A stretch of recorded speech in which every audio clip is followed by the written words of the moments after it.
तुम्हारी चाय ठंडी रह गई, मेरा जायका भी अधूरा रह गया। शायद ये मौसम अनुकूल नहीं रहा है, इसीलिए मैंने छोड़ दी तुम्हारी चाय और तुमने आवाज भी नहीं दी। अपने जायके का मैं क्या करता, मैं भी निकल गया अपने सफर पे। अभी उस पार जाने को कोई कश्ती तैयार थी साहिल पर, किनारे पर। तो मैंने झट से आवाज देकर उसे रोक लिया और मैं उस पार के सफर पर निकल पड़ा।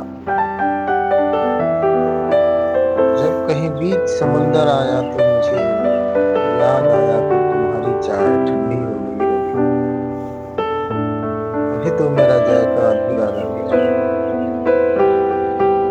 क्योंकि उस पार से जब कोई आवाज देता है तो फिर किसी को कोई बस नहीं रहता, कोई ख्याल नहीं रहता, कोई याद नहीं रहती, कोई विचार नहीं रहता।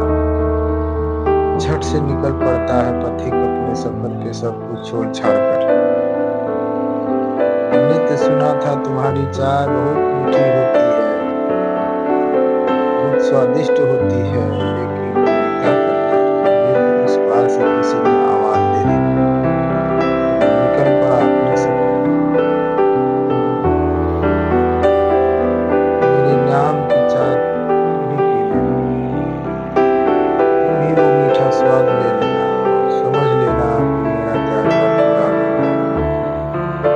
मेरी प्यास बुझ गई। कभी ये ख्याल ना हो कि कोई पथिक यहाँ ठहरा था कभी,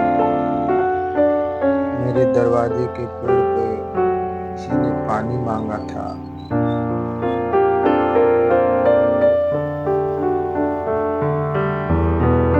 कभी ये मत सोचना कोई पथिक आया ठहरा और निकल गया। मैंने तो थोड़ा सा वक्त दिया ही तुम्हें, थोड़ा सा समय तुम्हारा ही हुआ मेरा। तो वक्त तुम उसे संभाल लेना, उस समय को, उस वक्त को, उस घड़ी को। वही घड़ी तुम्हारे काम की होगी, जिस घड़ी को मैंने तुम्हारे दरवाजे पे छोड़ दिया, जिस समय को छोड़ दिया, जिस क्षण को वहां कहीं उस पेड़ की डाली पर टांग दिया। वो क्षण तुम संभाल लेना, वो क्षण तुम्हारे लिए जीवन का काम करेगा। वो क्षण हर क्षण बढ़ता जाएगा और वो घंटों, सालों, सदियों में लंबा होकर वो समाप्त कभी नहीं होगा। वो घड़ी कम कभी नहीं होगी, वो बढ़ती जाएगी, बढ़ती जाएगी। जिसमें सनातन होगा, जिसमें अमरता का प्रसाद होगा, जिसमें जीवन होगा, जिसमें ज्ञान होगा, उसे तुम बस संभाल लेना और समझ लेना कि मेरा जायका पूरा हो गया और तुम्हारी चाय ठंडी नहीं हुई। तुम्हारी चाय ताजी की ताजी उसी जैसी पड़ी हुई है और मैंने उसे पी लिया। मेरा जायका पूरा हुआ और मैं फिर चल पड़ा उस पार के सफर के लिए, अपनी मंजिल को तलाशने, अपनी मंजिल को तक पहुंचने। इसने मुझे आवाज दी थी। Thank you.